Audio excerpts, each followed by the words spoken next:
Vamos a empezar con la predicación del día de hoy. El Señor puso esto en mi corazón. La vida cristiana se trata de ser y no de hacer. Vamos a ver de qué se trata esto, ¿no? Dicen, la vida cristiana se trata de ser y no de hacer. Y la palabra nos lleva primeramente a la carta de Gálatas, carta a los Gálatas, capítulo 5, versículo 1 al 6. Lo voy a leer en la Reina Valera actualizada. Usted síganme en su Biblia o aquí en la pantalla, por favor. Gálatas 5:1 dice así la palabra de Dios. Estén pues firmes en la libertad con que Cristo nos hizo libres. Y no se pongan otra vez bajo el yugo de la esclavitud. He aquí yo, Pablo, les digo que si se dejan circuncidar, acuérdense que la costumbre de la circuncisión era una tradición que Dios había impuesto ¿en dónde? En el Antiguo Testamento, ¿se acuerdan? Entonces todos los que se circuncidaban, pues pasaban a ser parte del pueblo de Israel, que era el pueblo de Dios.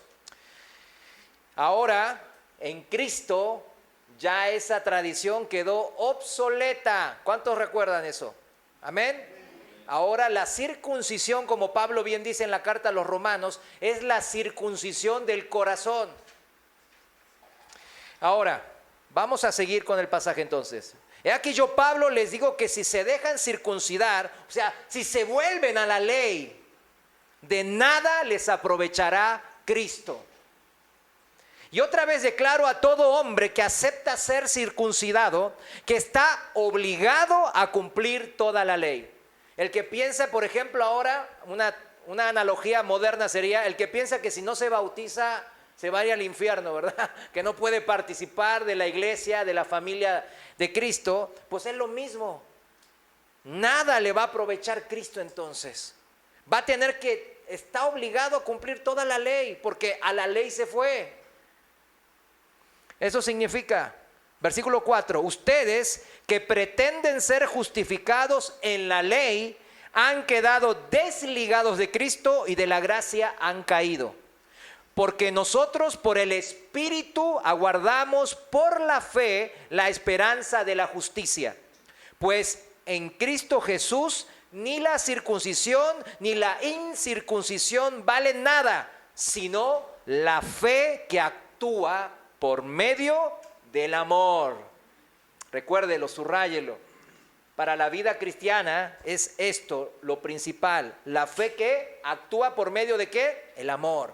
No de estar obligados por una ley a cumplir ciertos mandamientos. ¿Cuántos somos cristianos? Amén. Si se considera cristiano, pues debe de saber cómo vivir como un cristiano, ¿verdad que sí? Un caballo nace y en automático y por instinto vive como caballo. Un pez nace y automático vive como un pez. Una tortuga también. Un perro también. Sí hay casos de internet, yo sé que alguno estará pensando en esos videos que vieron que el gato se comporta como perro porque tiene puros perros alrededor, ¿verdad? Yo también los vi esos videos, está bien divertido, ¿verdad? El gato como que ladrando, y después el perro como que miau, haciendo miau, porque se está rodeado de gatos. Hay ciertas como que excepciones, pero al fin y al cabo él no engaña a nadie, porque está ladrando el gato, pues deja de ser gato, ¿verdad que no? Todos los animales así se comportan, pero un cristiano debe de aprender a ser cristiano. Porque el ser humano, que Dios creó a su propia imagen y semejanza, es un ser libre pensante. Eso significa, Dios es libre pensante.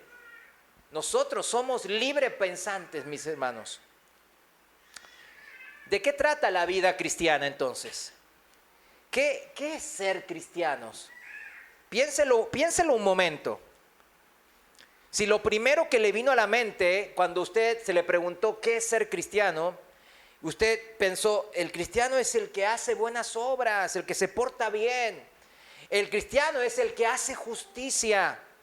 El cristiano es el que hace caridad, como el que ayuda a los pobres o da limosnas. Si esto fue lo primero que se le vino en mente, hay una alerta roja aquí, mis hermanos. Y esto es lo que hoy debemos de ver y dejar bien establecido. Quiero hacerle un sincero y respetuoso llamado de atención, mi amado hermano y hermana, en esto. Ya que si bien es cierto que el cristiano debería de hacer todas estas obras de justicia, de bondad, de caridad, ¿verdad que sí? Claro que sí. Y está escrito, por ejemplo, en Miqueas 6:8, que dice, ¿qué pide Dios? ¿Qué pide Jehová de ti? Solamente hacer justicia y amar misericordia y humillarte ante tu Dios. El Señor lo resumió bien claro aquí en estos 3 conceptos de lo que pide de sus hijos. Claro que es ciertísimo que en nuestra vida cristiana deberíamos de ver por hacer justicia y hacer misericordia. Pero si su vida cristiana se centra en el hacer, entonces tenga cuidado. Por ejemplo, ese tipo de cristianos, cuando viene a la congregación, el domingo en la reunión, como hoy venimos todos, tiene un pensamiento, dice, voy a la iglesia porque así dice la Biblia, escrito está. Y si no voy, me voy al infierno, me va a ir en feria, ¿verdad? Esa es la tendencia del cristiano que se centra en el hacer. Si bien en principio podemos venir a congregarnos de esa manera, cuando uno apenas empieza en la fe, luego sabemos que lo hacemos para seguir ¿qué? Aprendiendo, edificándonos unos a otros, vivir una vida que agrade a Dios, al Dios que es mi Padre. El ir, entonces, primero sobre la obediencia en mi vida, o sea, sobre el hacer, sin saber quién es Dios y quién es uno mismo y a qué relación yo fui invitado a ser parte de. Esto lleva siempre e inevitablemente al camino del ser religioso. Esto no es igual a ser cristiano, mis hermanos. Aunque en el mundo digan, ay, tú eres una persona muy religiosa, ¿verdad? A veces dicen de esa manera, cuando usted y uno se comporta diferente a ellos, no, él es una persona muy religiosa. Lo dicen en buen sentido en la palabra, sin conocer estas diferencias. Pero el religioso es el que se centra exclusivamente ¿en dónde? En el hacer, en la obediencia. Ese es el camino de los que transitaron, ¿quiénes? Los líderes religiosos de la época de Jesús. ¿Quiénes eran ellos? Los escribas y los fariseos, que siempre se oponían y estaban en contra de Jesús. Fíjense, cómo esa vida religiosa no lleva ninguna consecuencia eterna. Como leímos recién en el pasaje de Miqueas capítulo 6, versículo 8, a ver si puede, ya con en el pasaje de Miqueas 6:8, ¿qué decía? Que hay que hacer justicia, hay que hacer misericordia, ¿verdad? Pero también dice que hay que humillarse ¿ante quién? ¿Ante Dios? No, dice ante tu Dios. El Dios que has conocido. Y por eso has entrado en una relación personal con Él. Escuche bien, la palabra de Dios es específica, mis hermanos. No es que usted ha confiado, se ha humillado ante Dios, ante un Dios. Usted se ha humillado ante su Dios. Las personas no se relacionan así porque sí. Si usted quiere, por ejemplo, los jóvenes, se va a casar, no lo conoce o no la conoce, ¿se va a casar? ¿La verdad que no?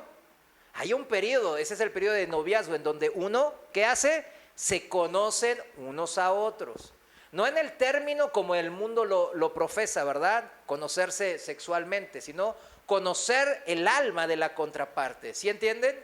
Conocer el ser interior. El que se ve por fuera ya lo vemos, pero el que se ve por dentro, pues ese no lo vemos, a menos que anduvieran dos juntos, ¿verdad? En el sentido estricto de la Biblia. no en el sentido sexual. Lo recalco porque muchas veces muchos hermanos que recién se convierten están muy sesgados a lo que el mundo les propone. Conoce bien a la otra parte y luego es sexual, pero no es así. Las personas, repito, no se relacionan así porque sí. Se quieren primero conocer antes de relacionarse seriamente, ¿verdad que sí? ¿Usted es amigo de cualquiera? ¿Verdad que no? ¿Usted es de repente, no, pues voy a salir, noviar con alguien porque sí? No, tampoco. Bueno, ahora sí hay relaciones, no es como en el pasado, ¿verdad? No, le dicen relaciones fugaces o relación casual, que tiene que ver con el sexo casual para ellos, ¿verdad? No más de una noche, ¿verdad? Con las aplicaciones. Yo lo he visto cómo lo utilizan. Y no son tan jóvenes porque pues eran amigos míos ahí en las aplicaciones. Que por cierto, nosotros no tenemos ese tipo de aplicaciones, ¿verdad que no, hermanos? ¿Hermanas? ¿Amén? Bueno, ahorita terminando vamos a revisar aquí, todos, y sabemos la manera de cómo ocultan las aplicaciones también. Vamos a hacer una revisión. Dios lo sabe, ¿verdad? Dios sabe qué tenemos en el celular, ¿amén? Amén. Eso es, Dios sabe todo lo oculto. Nada le es oculto al Señor. O sea, no vamos a no poder esconderle nada. Volvemos. Por eso el profeta Miqueas, en el pasaje leído recién, dice humillarte ante tu Dios. Lo hace personal, ¿se dan cuenta? No es humillarse ante un Dios, sino ante mi Dios.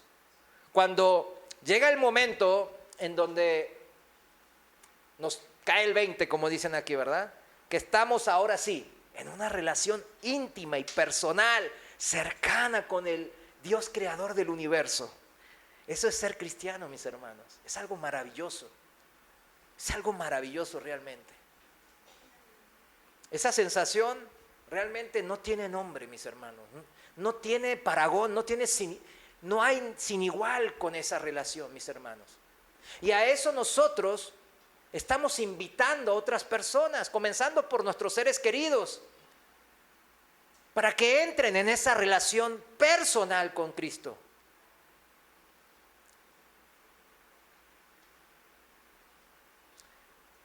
Conozco a mi Dios. Ese es el cristiano. Yo conozco a mi Dios y quiero conocerle más. En el mundo, mis hermanos, nos proponen muchos dioses, ¿verdad que sí? Muchos dioses con D chica. Todos los seres humanos,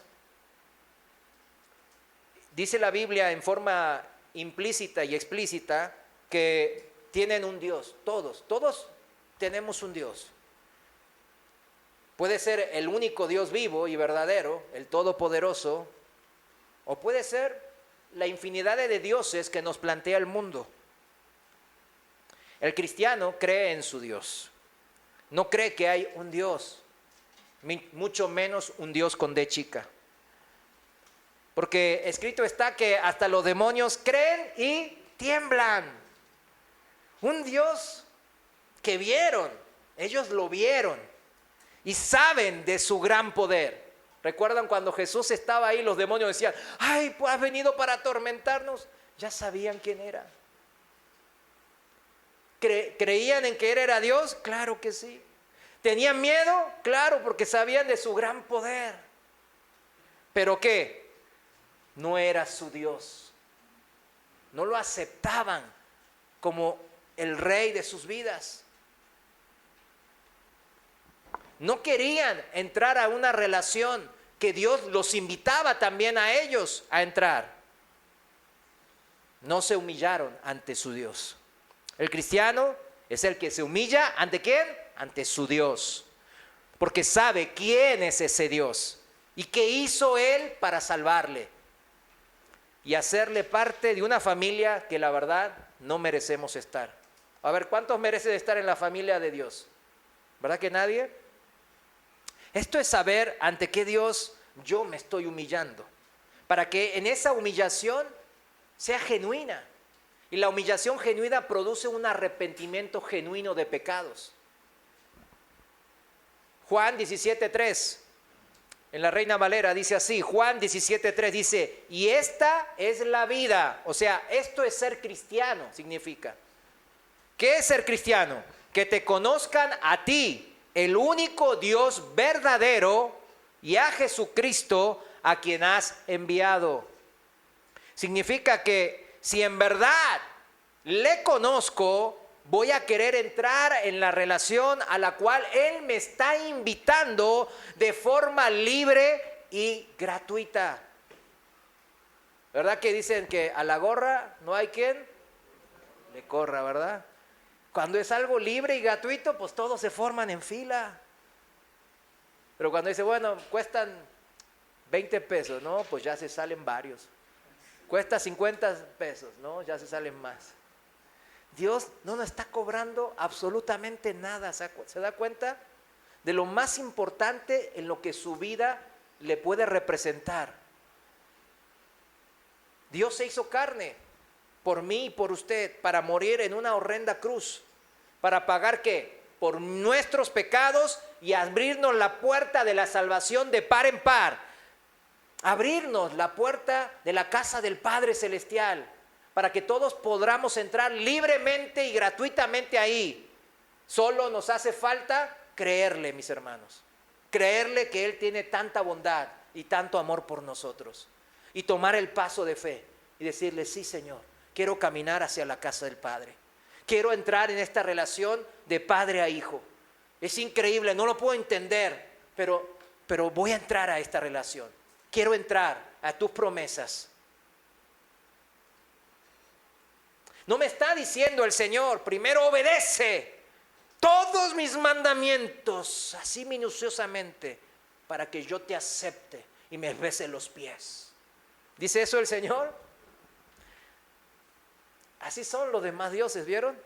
Nos esclavizan y nos subyugan.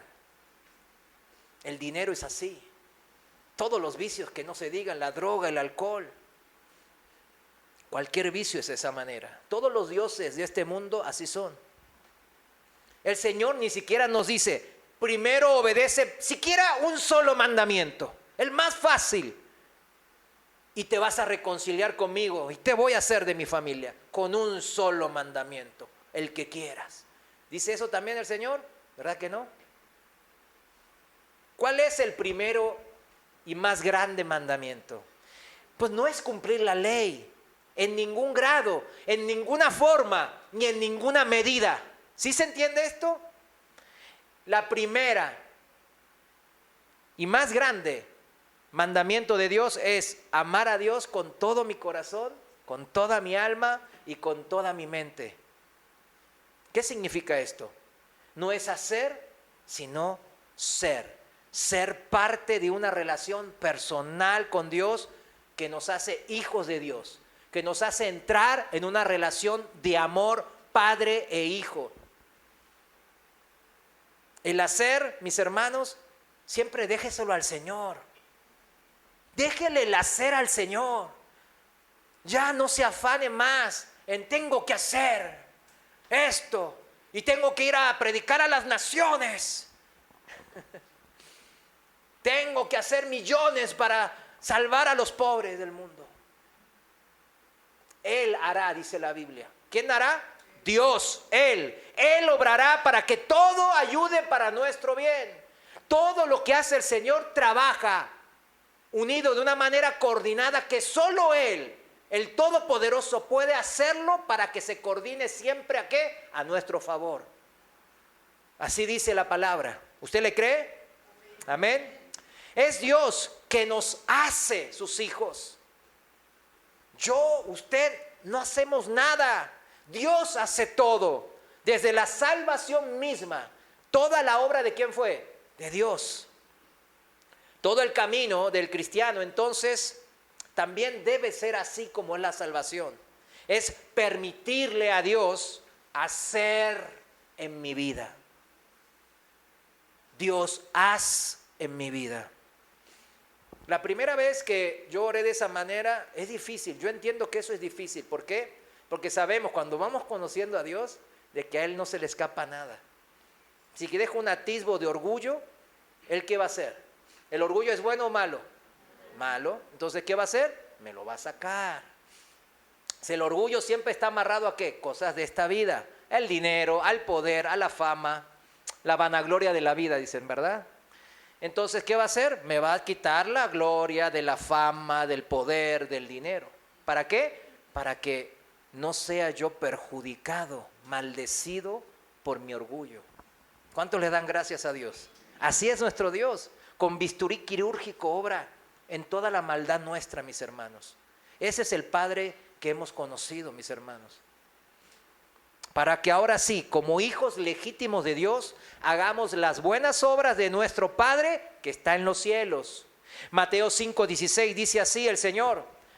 Reina Valera actualizada, lo voy a leer. Mateo 5:16 dice, así alumbre la luz de ustedes delante de los hombres, de todas las personas, de modo que vean sus buenas obras y glorifiquen a su Padre que está ¿en dónde? En los cielos. Dios se lleva toda la gloria porque Él es el quien en verdad hace la buena obra a través de nosotros. Nosotros somos simples herramientas, mis hermanos. Él trabaja sobre nosotros de esa manera. Si nosotros podríamos hacer algo bueno en nuestra vida, pues entonces si Dios se llevase la gloria de lo bueno que nosotros hacemos y somos, entonces Él no se estaría llevando la gloria, se estaría robando la gloria nuestra. ¿Sí se entiende eso? Él no roba gloria, se la lleva porque Él es todo el mérito. Nosotros solo somos guiados por el Santo Espíritu de Dios que Él mismo nos envió, porque todo el que es hijo de Dios es guiado ¿por quién? Por el Espíritu Santo. Romanos 8:14. Tenemos entonces esta nueva naturaleza espiritual vivificada, que es sensible. O sea, oídos espirituales sensibles que a la naturaleza de Dios, que es espíritu. El Espíritu Santo, que es el mismo Dios en su tercera persona, Él nos está hablando y susurrando constantemente. Créalo. El problema muchas veces no es Dios, sino que nosotros que no le escuchamos. Todos los días me habla el Señor, todos los días, porque todos los días le busco y espero en que Él me hable. Si usted me habla y yo nomás lo miro y después nomás me quedo mirando, ¿verdad? Y no, ¿se imagina usted qué situación tan incómoda? Hermano, ¿entonces qué? Y hasta me pego la media vuelta y me voy, que es una falta de respeto. ¿A poco Dios es una persona así? ¿Verdad que no? Dios es una persona amorosa, cuidadosa de sus hijos.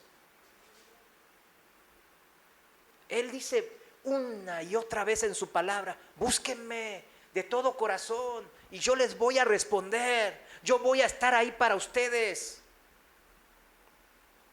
Entonces, mis hermanos, ser hijos de Dios, por ser hijos de Dios, mejor dicho, podemos hacer las obras de Dios.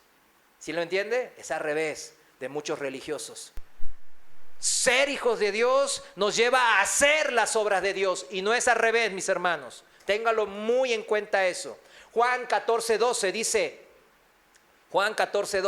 dice, de cierto les digo que el que cree en mí, él también hará las obras que yo hago. Y mayores que estas hará, porque yo voy al Padre. Que significaba que él iba al Padre para enviar ¿a quién? Al Espíritu Santo, ¿verdad? Y con la guía del Espíritu Santo en cada uno de nosotros que hemos creído, Él aseguraba que una vida que en santidad, una vida que es hijo de Dios y por eso hace justicia, la justicia que no es propia, sino de Dios. Si se fijan, el Señor declaró esto, ¿verdad? Lo acabamos de leer, lo declaró, pero no lo decretó, ¿sí me entiende? Y nosotros siempre vieron que hay congregaciones que se declaro y decreto, ¿verdad? Si Dios no decretó esto, ay, ¿tú eres más que Dios? Sí, claro, yo soy hijo del Dios Altísimo. Entonces ya digo, pues bueno, nomás pues Dios te cumpla, ¿verdad? Dios no decretó. ¿Sabe por qué no decretó esto? Lo declaró, pero no lo decretó, porque cada quien debía de decidirlo por su propia cuenta, mis hermanos, en su propia convicción, en mi fe. Dios gobierna mi vida si yo se la entrego. Él no es un tirano. Él no va a obligarme a obedecerle o a hacer algún mandamiento o qué cosas, jamás. Por eso en la iglesia no obligamos a nadie a ser servidores. Yo no les obligo a venir temprano, sin embargo, pues le doy un ejemplo que estoy antes de ustedes, ¿verdad? Les recomiendo quizás que vengan, ¿verdad? Y en esa hora de alabanza, pues, ay, no me gusta cantar, pues póngase a orar. Ay, ya oré mucho. Ah, bueno, gloria a Dios, que sea tan santo. Pero bueno, nunca está de más unas 45 minutos más de oración, ¿verdad que no? ¿Cuántos dicen amén? Nunca está de más. Dios gobierna mi vida como un padre. Jamás me va a obligar a hacer primero algo. Dios nos invita a una relación de amor y eso significa la libertad que hay en Cristo, mis hermanos. Somos 100% libres de continuar esta relación tomando las decisiones que le agradan a Dios, confiando en que esas son las que nos convienen y las que bendicen mi vida y mi familia. Confía en que hacer la voluntad de Dios siempre es para nuestro bien, a pesar de que a veces no lo entendemos. ¿Sí confía? Si su respuesta es afirmativa, veo que no hubo muchos amenes. ¿Confía o no confía? Amén. Pues usted entonces está siendo hijo de Dios, no haciendo cosas para ser hijos de Dios. ¿Sí entiende? No tratando de hacer cosas para ser hijo de Dios. Usted ya sabe que es hijo de Dios. Pero si solo le conoce en letras, como los fariseos y escribas, no reconocerá al que Él ha enviado, a Jesucristo, ni su autoridad en su vida. Nomás se quedará tratando de cumplir la ley, porque leyó los 10 mandamientos y dice, no, pues parecen buenos, moralmente están bien, vamos a tratar de cumplirlos. Se va a quedar tratando de cumplir los 10 mandamientos en vez de entrar, mejor dicho, a una relación que nos hace libres de la ley y del pecado, dice la palabra. Gálatas 5:1, lo voy a leer el pasaje principal de hoy en la traducción viviente. Fíjense cómo dice en esta traducción, dice así: por lo tanto, Gálatas 5:1, por lo tanto, Cristo en verdad nos ha liberado. Ahora asegúrense de permanecer libres y no se esclavicen de nuevo a la ley. Presten atención. Yo, Pablo, les digo lo siguiente: si dependen de la circuncisión para hacerse justos ante Dios, entonces Cristo no les servirá de nada. Imagínense, Cristo no nos servirá de nada. ¿Acaso Cristo no es Dios? ¿Acaso Cristo no tiene poder de transformar vidas? Claro que sí, pero Él no nos obliga.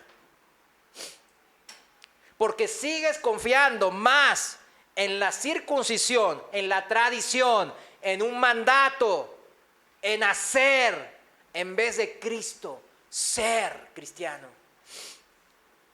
El Señor no te va a servir de nada.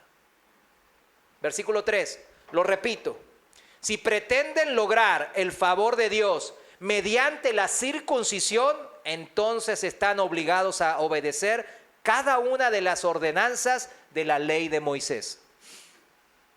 No lo busque, yo se lo leo. Miren, Santiago 2:10 dice así: pues el que obedece todas las leyes de Dios menos una es tan culpable como el que las desobedece todas.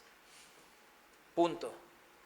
¿Se da cuenta la gravedad del asunto? Cuando yo quiero insistir en irme a la circuncisión, en irme a la ley, en tratar de agradar a Dios, yo tratando cumplidor, eso se llama estar en mi propia justicia, porque yo creo que yo tengo las fuerzas para poder alcanzar la justicia de Dios. Pero la Biblia nos dice que no podemos alcanzar la justicia de Dios por nuestra propia cuenta. Volviendo a Gálatas 5, ahora en el versículo 4, dice así: Pues si ustedes pretenden hacerse justos ante Dios por cumplir la ley, han quedado separados de Cristo, han caído de la gracia de Dios. Porque la gracia de Dios de reconciliarnos nuevamente con Él y entrar a su morada celestial en una relación padre-hijo, siempre es por medio de Cristo Jesús. De la gracia que Él propone. Yo hago todo, tú cree en mí. Yo hago todo, yo hago el hacer, tú cree en mí. Versículo 5. Sin embargo, los que vivimos por el Espíritu, esperamos con anhelo recibir por la fe, y subrayo, recibir por la fe la justicia que Dios nos ha prometido. Ahí está. No es que ahora yo voy a vivir en libertinaje, haciendo lo que a mí se me cante, sino que ahora voy a seguir, ¿qué? Al Espíritu Santo que mora en mí, voy a ser sensible a su guía y a su voz, y ahora voy a recibir por fe la justicia de Dios en mi vida. Y va a ver cómo se va a volver más manso, más caritativo, más justo, menos envidioso, menos codicioso, más amoroso. Esa es la manera de Dios de transformarnos a su imagen y semejanza. Ese es el carácter de Dios. ¿Entiende que usted y un servidor no somos justos? ¿Sí lo entiende eso? Amén. Dios es justo. El justo murió por los injustos, dice la palabra. Versículo 6. Pues una vez que depositamos nuestra fe en Cristo Jesús, de nada sirve estar o no circuncidado. De nada sirve cuán bueno eres. Eso dice. Lo importante es la fe que se expresa por medio del amor. Si le entras en esta relación Dios creyente, Dios la transforma en una relación más íntima, más personal, de padre a hijo, que es una relación que se basa en ¿qué? En el amor, mis hermanos, en la protección del padre hacia el hijo. Mis amados hermanos, se trata de ser y no de hacer, de ser parte de esta relación padre-hijo y no de hacer. Dios ya hizo todo, absolutamente todo lo necesario para conformar esta relación inmerecida. El Dios que se revela en la Biblia se da a conocer a través de Jesucristo. Ante este Dios único y verdadero, ¿verdad? El Todopoderoso, Él nos humilla para que nos arrepintamos. Cuando le conocemos, así actuamos. Nuestro Dios se transforma en nuestro Dios. Y Él usa todo su poder, ese gran poder, ¿para qué? Amarnos de esa manera, de manera ilimitada. Esa es la cruz, mis hermanos. Su máxima demostración de amor hacia nosotros los pecadores. La pregunta es la misma. ¿Conoces a este Dios? ¿Este es tu Dios? Si usted puede decir, este es mi Dios, pues está en la posición, ahora sí, de humillarse ante tanta gracia, ante tanta misericordia, bondad, ante tanta amor, mis hermanos, demostrado por Dios en su vida, por parte del unigénito Hijo de Dios, Jesucristo. Él es la misma esencia del Padre y nos ha demostrado todo lo que el Padre es y lo que el Padre pretende de nosotros, para que nosotros le podamos llamar de una manera personal, mi Dios en quien confío. Como dijo el salmista en el Salmo 91, diré yo al Señor, refugio mío y castillo mío, mi Dios en quien confío. Cuando usted está en problemas, ¿a quién acude? ¿A su tío el ricachón? ¿A su vecino el que trae muchos carros? ¿A su amigo el que gasta hasta por las orejas? ¿O se refugia en el Señor porque conoce a su Dios? O como dijo el profeta, mi Dios de mi salvación. ¿Conoce a ese Dios? En Isaías 12:2 dice, he aquí Dios es mi salvación, dice el profeta. Confiaré y no temeré, porque el Señor es mi fortaleza y mi canción. Él es mi salvación. Y el apóstol dijo, él le llamó mi Dios y mi Padre. ¿Conoce a este Dios? En Efesios 4:6 dice, un solo Dios y Padre de todos, quienes sobre todos y a través de todos y en todos. Ese es el Dios que el apóstol conoce y el que nosotros debemos de conocer como cristianos. Y por eso le llamamos mi Dios y mi Padre.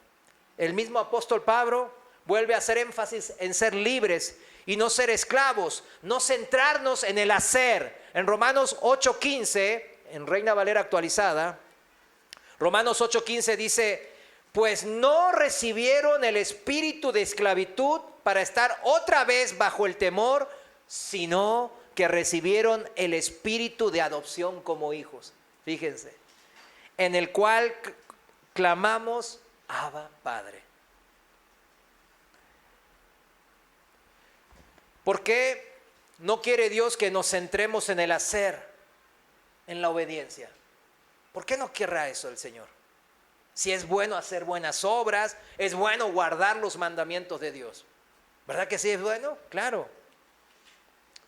Es que el camino del hacer, o mejor dicho, tratar de hacer, nunca puede alcanzar la gracia de Dios. Nunca. El camino del hacer siempre lleva al fracaso, mis hermanos. Fracaso rotundo. Y eso es lo que el Antiguo Testamento nos ha dejado, ¿verdad que sí? Y en los evangelios también. Cómo el pueblo de Israel, a pesar de tener la ley, a pesar de tener a los profetas, a los sacerdotes, ¿qué hicieron? Se rebelaron una y otra vez. No pudieron cumplir la ley. En cambio, el camino de Cristo, el de la gracia, el de la fe, el de creer en un cambio de ser, para poder hacer obras de Cristo y aún mayores. Ese es el camino del cristiano, mis hermanos. Recuérdelo bien y nunca se deje engañar, nunca. Romanos capítulo 9, versículo 30, vamos a leer desde el versículo 30. Romanos capítulo 9, 30, lo voy a leer en la traducción viviente. Miren cómo dice la palabra de Dios aquí. ¿Qué significa todo esto? Aunque los gentiles, o sea nosotros, no trataban de seguir las normas de Dios, fueron hechos justos a los ojos de Dios. Ay, caray, ¿cómo se hizo eso? Y eso sucedió por medio de la fe. ¿La fe en quién? En Cristo Jesús. Él hizo las obras, yo nomás tengo que creerle. Versículo 31. Pero los hijos de Israel, que se esforzaron tanto en cumplir la ley para llegar a ser justos ante Dios, nunca lo lograron. ¿Por qué no? Porque trataban de hacerse justos ante Dios por cumplir la ley en lugar de confiar en Él. ¿Se dan cuenta? Está bien claro. Tropezaron con la gran piedra en su camino. ¿Quién es la gran piedra en su camino? Cristo Jesús, ¿verdad? Ellos mismos se encontraron con esa gran piedra hace 2000 años y lo crucificaron en un madero. Al mismo Mesías que estuvieron esperando durante miles de años. Versículo 33 dice, Dios se lo advirtió en las Escrituras cuando dijo, pongo en Jerusalén una piedra que hace tropezar a muchos, una roca que los hace caer, pero todo el que confíe en Él jamás será avergonzado. La salvación siempre fue por fe, mis hermanos. ¿Quién es el padre de la fe? No es Pedro, no es Pablo. ¿Se dan cuenta? No es el apóstol Juan tampoco. Empezó antes, en el Antiguo Testamento. Siempre la salvación fue ¿por qué? Por fe. El padre de la fe es Abraham.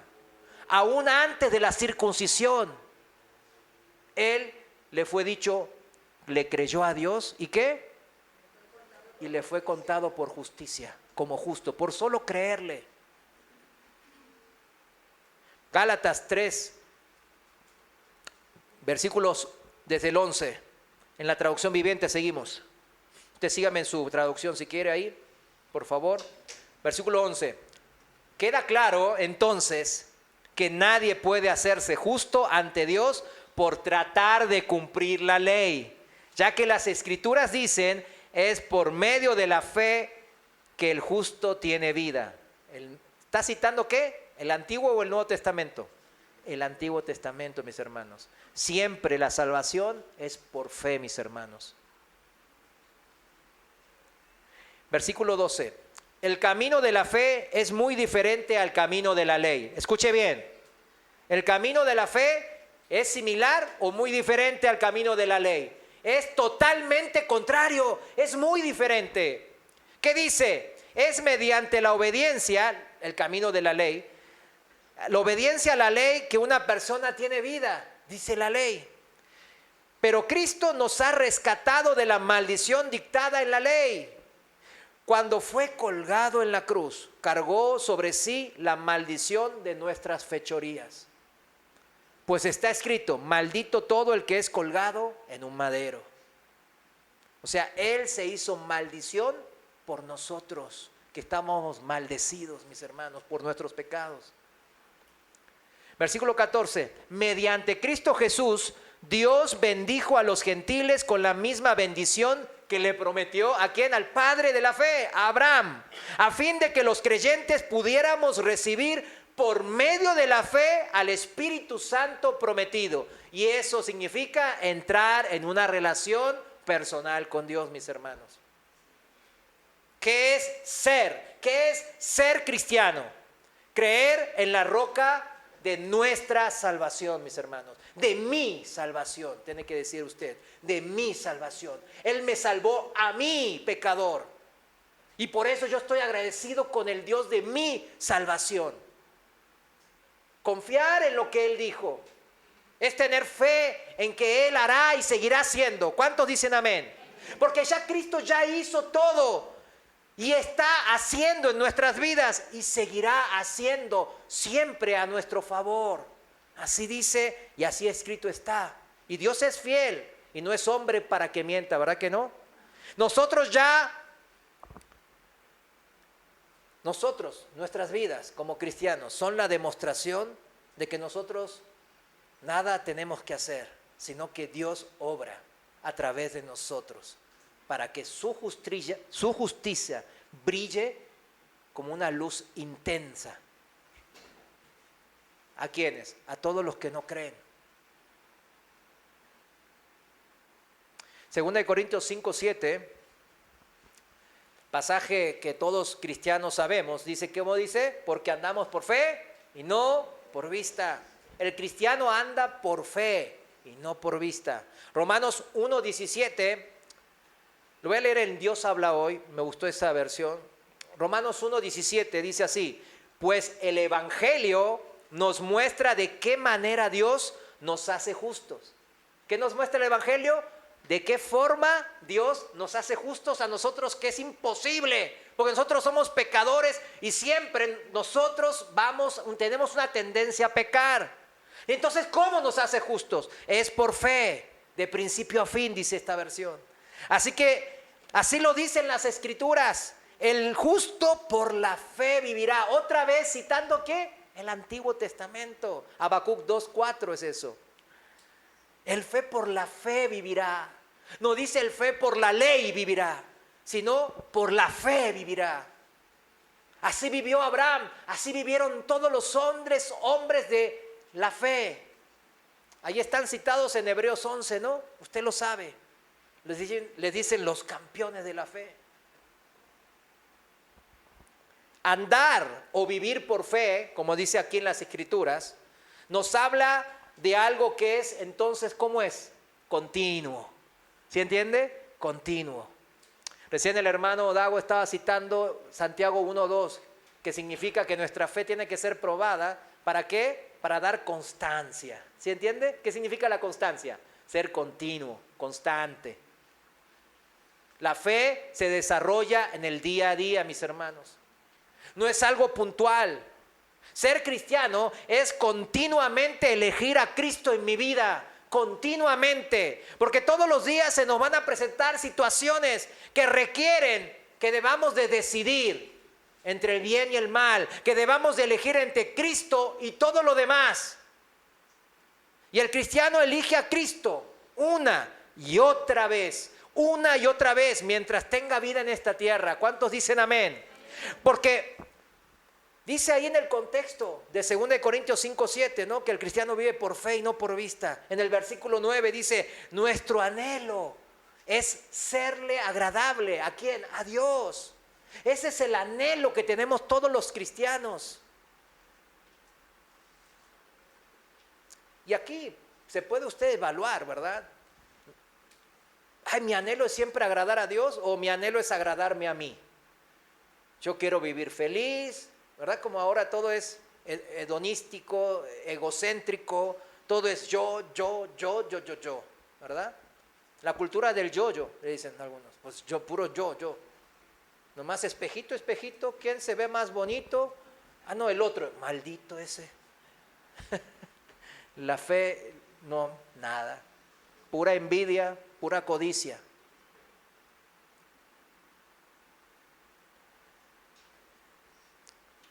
La fe no es algo puntual, por eso.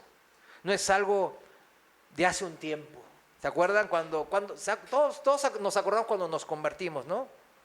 Aquel 23 de mayo de 1995, yo creí en Jesús y lo recibí en mi corazón. Y luego, hermano, no, pues ya. Seguí con la tomadera, con las malas palabras, con el transar para avanzar, con la envidia, con la codicia. O sea, recibí al Señor en mi corazón, ¿para qué? Para encerrarlo o tenerlo ahí en un rincón, olvidado. O lo recibí en mi corazón para que Él reine en mi vida. Cuando yo me convertí, yo me arrepentí de todos mis pecados. Eran tantos, no sé cómo a los 16 años uno puede tener tantos pecados, ¿verdad? Pero eran tantos que horas estábamos orando, horas. Y yo seguía orando, moco tendido. Mira, primero antes bueno, cuando uno va a un retiro espiritual, cuando uno es joven, pues se quiere ver bonito porque, pues sí, se quiere casar, ¿no? No quieren que lo vean ahí feo. Entonces se viste, se pinta. No, yo no me pinto, ¿no? Pues, las mujeres, ¿no? Las mujeres se pintan o se maquillan, mejor dicho. Los hombres nomás se peinan un poco, ¿verdad? Se ponen perfume. Y así me fui. Y después en unas horas, cuando la evangelista, la mujer evangelista, la hermana, nos traía, ¿verdad? No, ¿qué?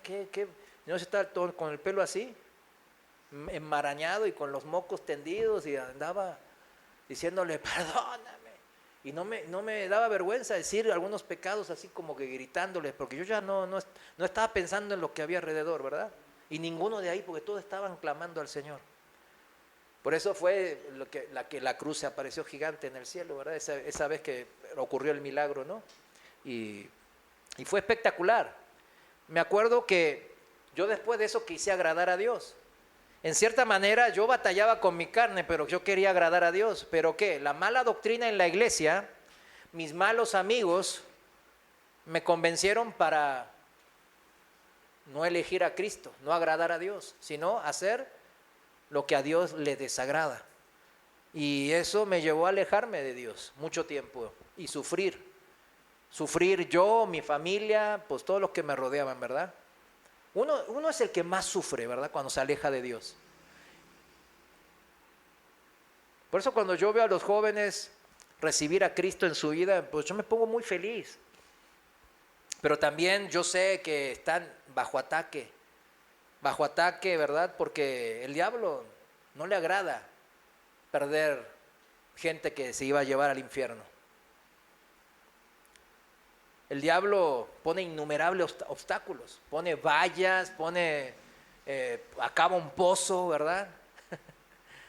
Le pone piedras, de todo, para que la gente pues tropiece. y se caiga y se amargue y se aleje de Dios. ¿Quiénes escucharon la predicación del domingo pasado? Pues los que estábamos todos, ¿verdad? Y los que no están, ahí está en el YouTube, en el tuyo, como dicen, ¿verdad? Pues habla de las tentaciones. Yo les recomiendo que la escuchen, especialmente a los jóvenes, ¿verdad? Porque la tentación es lo que lo va a amarrar de vuelta a este mundo, se los digo. Y ser cristiano nos desata, nos hace libres del mundo. Ser cristiano es darle el cetro de mi vida ¿a quién? A Cristo. Se trata de estar en una relación con el Señor cuando, mire, cuando no hay trato, cuando no hay una comunicación continua. Dijimos que el cristianismo es algo constante. Con la otra persona no hay, pues nunca nos hablamos, nunca yo lo busco. ¿Usted cree que esa es una relación buena o mala?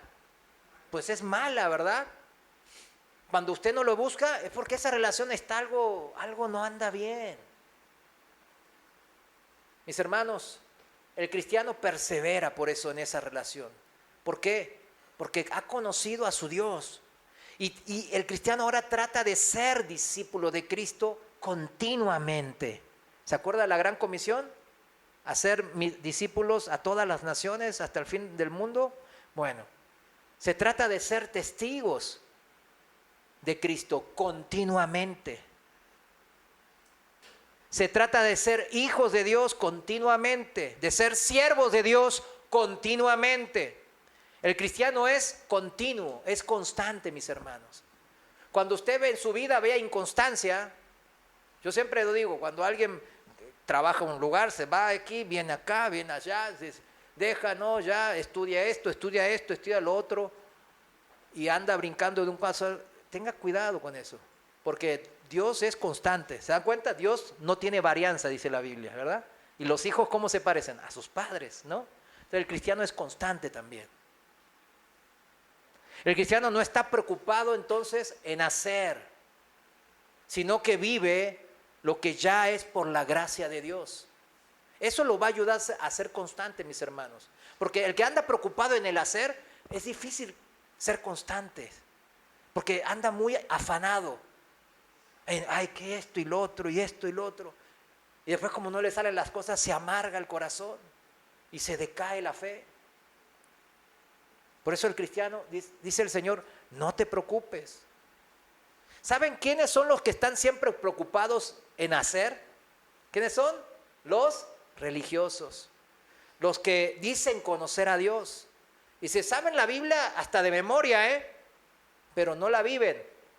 Porque sus buenas intenciones ahí se quedan en eso, en puras buenas intenciones. No llegan ni siquiera a buenas obras.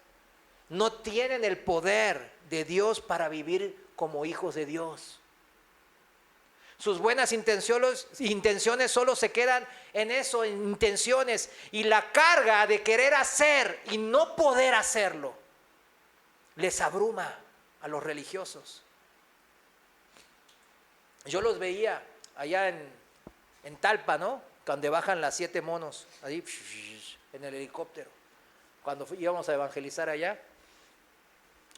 Y yo lo he comentado esto, ¿no? Yo me quedaba en la casa de un hermano que estaba al lado de un bar famoso ahí de Talpa. Y todos los que habían ido de rodillas a la capilla, están todos ahí con el nopal pegado, ya iban al bar y hasta las 9 de la mañana, cuando íbamos ya a evangelizar, andaban borrachados con señoritas ahí, que no eran sus esposas. Y se escuchaban los gritos, ay, no sé qué, pura frustración. Pura frustración. ¿Sabe de qué? De querer hacer y no poder. Es frustrante eso, mis hermanos. Los que estuvimos ahí lo entendemos. Sí lo entendemos. Tropezar y tropezar. Y que cada vez, porque el que tropieza sobre la herida duele más. La frustración final es amargarse ¿contra quién? Contra Dios. Señor, no tienes poder. Por eso estoy así todo mal, golpeado. Pero en verdad, se enojan contra un Dios que no conocen, porque nunca tuvieron en su corazón a su Dios, a su Abba Padre, para que Él haga y Él obre a su favor constantemente. Escuchemos al mismo Señor Jesús reprender y advertir a los que anteponían el hacer al ser. Vamos a Mateo capítulo 23, versículo 23, en la traducción viviente. Fíjense cómo los reprende Jesús a los fariseos y escribas. Dice, en la traducción viviente, ¿qué aflicción les espera? En la Reina Valera dice, ¡ay! ¡Ay! Es un ay, porque Él se lamenta, porque sabe dónde van a terminar estos fariseos. ¡Ay! ¿Qué aflicción les espera? Maestros de la ley religiosa y fariseos, hipócritas. Ustedes se cuidan de dar el diezmo sobre el más mínimo ingreso de sus jardines de hierbas, pero pasan por alto los aspectos más importantes de la ley: la justicia, la misericordia y la fe. Es cierto que deben diezmar, pero sin descuidar las cosas más importantes. Porque en la ley, en el Antiguo Testamento, leímos que está ¿qué? La salvación, ¿por qué? Por fe. Leímos que hay que hacer misericordia y no sacrificios. Versículo 24. Guías ciegos cuelan el agua para no tragarse por accidente un mosquito, pero se tragan un camello. Cuando uno se centra primero en el hacer, se va a ir a los más mínimos detalles de la ley, significa. Va a estar agobiado, afanado. Ay, qué carga pesada. Ay, me frustra esto de la religión. Qué difícil ver a Jesús crucificado ahí en la iglesia. Ay, ya estoy harto de todo esto. Lo vive como una carga la religión. Pero si usted, al contrario de eso, centra su vida en Cristo, viviendo por fe, se va a consultar, a dialogar con el Padre, a comunicarse con su Dios, en el cual usted comenzó esta relación por fe. Entonces, ¿qué? Es una relación personal, ¿verdad? De una persona divina con una persona humana. Y en esta relación íntima, personal con Dios, ¿qué hace Dios? Nos libera de toda esta carga. Mateo 11, 28. Ya vamos cerrando, dice así, en la traducción viviente. Mateo 11, 28 dice, luego dijo Jesús, vengan a mí todos los que están cansados y llevan cargas pesadas, y yo les daré descanso. ¿Cuántos llegamos a Cristo y sentimos un alivio, una paz que nunca sentimos antes? Eso es lo máximo. Miren, a mí me pueden, pues a nadie le gusta que los torturen, ¿verdad? Pero yo la verdad que entiendo una mínima. Yo creo que el 1% de los cristianos, que gran mayoría durante siglos fueron torturados y muertos, ¿verdad? El cristianismo es la religión más perseguida y con mayor cantidad de mártires, mis hermanos. Créamelo. El cristianismo no funciona en este cristianismo de Occidente, ¿sí entiende? En donde estamos acá no pasa nada. ¿Sabe lo que pasa? Se enfría el cristiano. El cristiano necesita acción, porque la fe es continua. Pero le digo, quizás entienda una milésima de lo que sentían ellos y decir, miren, córtenme la cabeza, háganme pedazos, pero a mí esta paz nunca me la van a sacar, porque no soy este cuerpo. Este cuerpo lo pueden matar, pero mi alma y mi espíritu se va a ir con el Señor. Esa es la manera del cristiano, mis hermanos. ¿Cuántos quieren dejarle sus cargas al Señor? Dice, pónganse mi yugo, déjenme enseñarles, porque yo soy humilde y tierno de corazón y encontrarán descanso para el alma. Pues mi yugo, dice el Señor, es fácil de llevar y la carga que les doy es liviana. Claro, si Él hace y yo nomás creo. Eso es ser cristianos y que nadie les diga algo diferente, mis hermanos. Solo cuando te liberas de todas tus cargas puedes correr adecuadamente en la carrera de la fe. Ningún corredor va a la competencia con la mochila de que estaba entrenando, ¿verdad?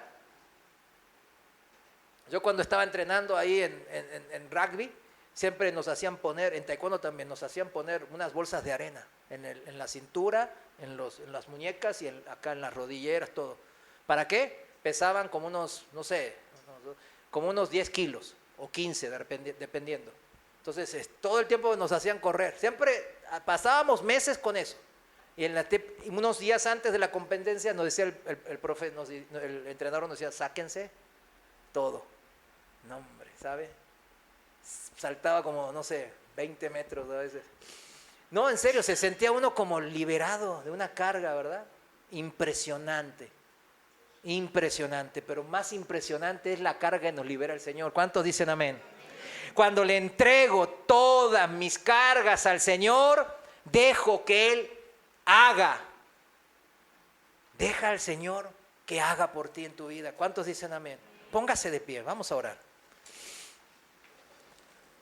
Señor, te damos gracias porque tus promesas son tan grandes y tan magníficas y tan a nuestro favor que a veces no lo podemos entender, mi Dios. No podemos entender tanta misericordia, tanta paciencia. Pero cuando vemos tu corazón, Señor, y te conocemos más y más, de manera personal, sabemos cuántos nos amas, cuánto estás a nuestro favor, como el mejor de los padres que eres, Señor. Ayuda a todo hermano que anda todavía con alguna carga, a que la suelte en este momento. Suéltala, mi hermano, mi hermana, suelta esa carga. Déjaselo al Señor. Ese hijo, esa hija que anda alejado, ese nieto que anda rebelde o en algún vicio, ese padre con corazón duro, ¿verdad? Que no quiere llegar al conocimiento de tu verdad. Déjaselo al Señor la carga. Él hará. Esa es su promesa. Nuestro deber es seguir confiando constantemente en Él. A pesar de toda prueba que se levante en nuestra vida, todo terremoto, marea, tempestad, toda ola en contra nuestra, el Señor está con nosotros. Y Él nos pide, agárrame de la mano y dame todas tus inquietudes, dame todas tus cargas. Señor, te entregamos todo, como tu palabra nos manda. Lo hacemos porque entramos en esta relación de amor contigo y confiamos en ti, mi Dios. Gracias, Señor, en el nombre precioso de Jesús. Amén. Dele un fuerte aplauso al Señor. Él se lo merece. Él es digno. Bendito eres.